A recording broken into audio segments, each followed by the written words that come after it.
Hello, welcome. And today we're going to start with an inquiry question. And it's, who are you at the end of this thought? And when we sit with ourselves and we ask ourselves, who am I at the end of this thought? What's left?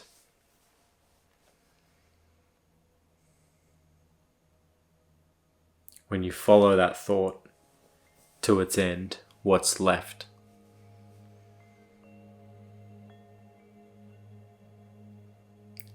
And before the mind started up again, if it did,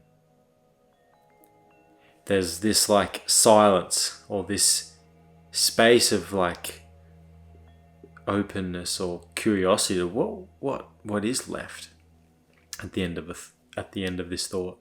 And when the next thought comes, what's left at the end of that? Because a thought comes and it stops, and then there's like a silence, an openness, and then another thought comes in and comments onto it. But that openness, that silence, or presence, or being, or whatever you want to call it, that's where the juice lies. That's where all the gold is. But it's the doubting mind that will take us away from that spot. And the funniest doubt, not the funniest, but the most like, I would say, cunning, but it's quite funny once you see it, is the doubt of like, it's this is too simple. Like that's not it. That's just too easy. And then we're in the mind again. Well, what is it then? And we're back chasing thoughts and thinking and watching videos. But it's like, who are you at the end of this thought?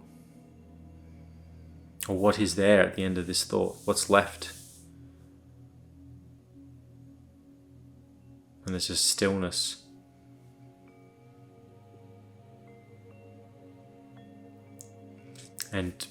But you don't want to start labeling it as well, right? Because now we're back in thought. Just stillness, and then drop that even. Drop the word.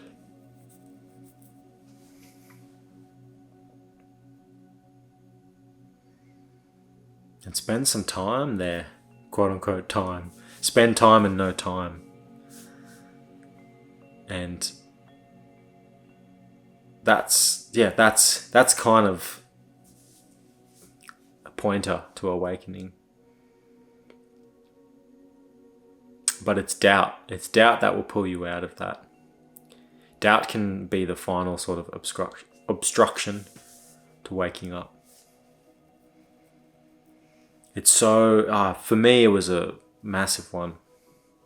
And it can last through, an initial awakening and all the way down to deep realization. There can be hints of doubt. But doubt is ultimately just another thought. It can't be this simple. What's at the end of that thought? Because what you're looking for isn't found anywhere other than in this here, right now. There is nothing there's nothing to find. Like in my video, not my latest one, but the one before that, I say everything is just experience. We are only ever having an experience. And every experience is awake. And then we don't find awakening in the future. We stop looking into the future and the past, and we just stop with here, with right now, till there is no right now anymore. But I don't want to go on too much of a tangent. I want to keep bringing it back. Who are you at the end of this thought? Who am I at the end of this thought?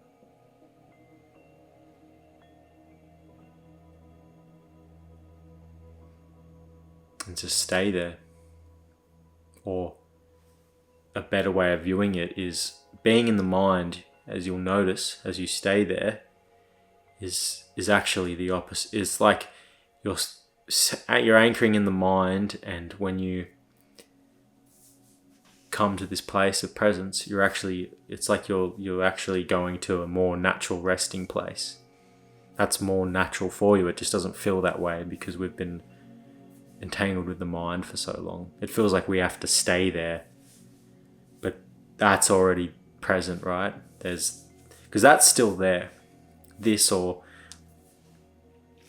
the stillness, the beingness, that which can't be named, the unborn, is a word I love to describe it, is always there,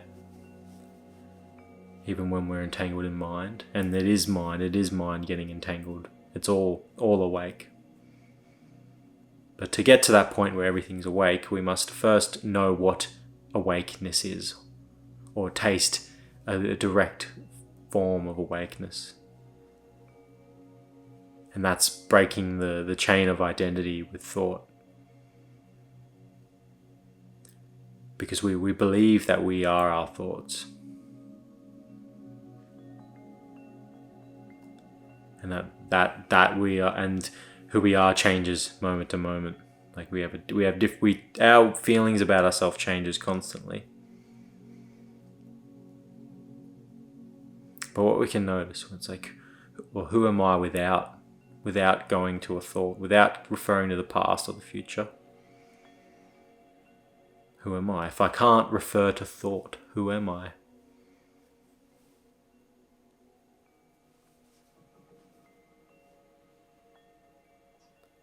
And the answer is hopefully just silence.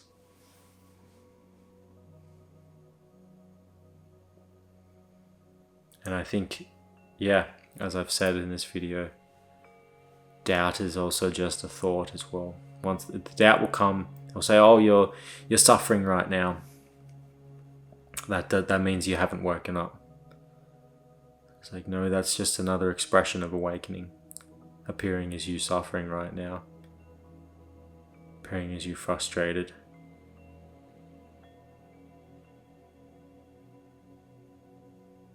Awakening is seeing that you're not just the frustration. You're not the one who's frustrated, the one who can't wake up. You're the whole of it, right? You are still the frustration, but you're also the peace, the awakeness that is everywhere. You are the room, the world, the universe.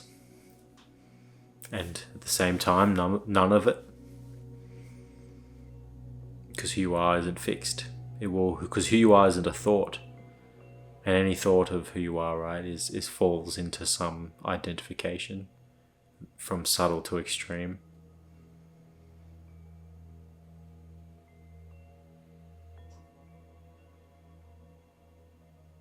And see that the stillness never leaves. It's only we delude ourselves from it. We hide ourselves. It's almost like we put a fog in front of the stillness. It's always present.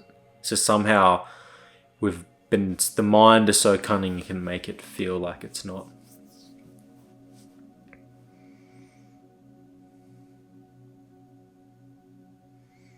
And this doesn't mean we don't suffer anymore. But we can relate to suffering in a different way.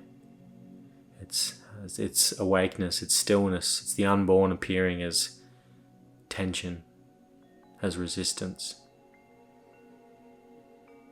as a different form. Life's constantly changing. And we move towards suffering. And we get so close to it because 90% of the suffering is pushing it away. It's pushing the resistance away. You're pushing against resistance. What if you can get so close to it? Is there even suffering at that point? But that's not me to tell you. That's something to discover for yourself. But you have to get real close with it. But first you have to see who you are at the end of the thought, who you are without past or future. Then who you are as suffering. Anyways, thank you for watching, and I'll see you guys on the next one. Cheers.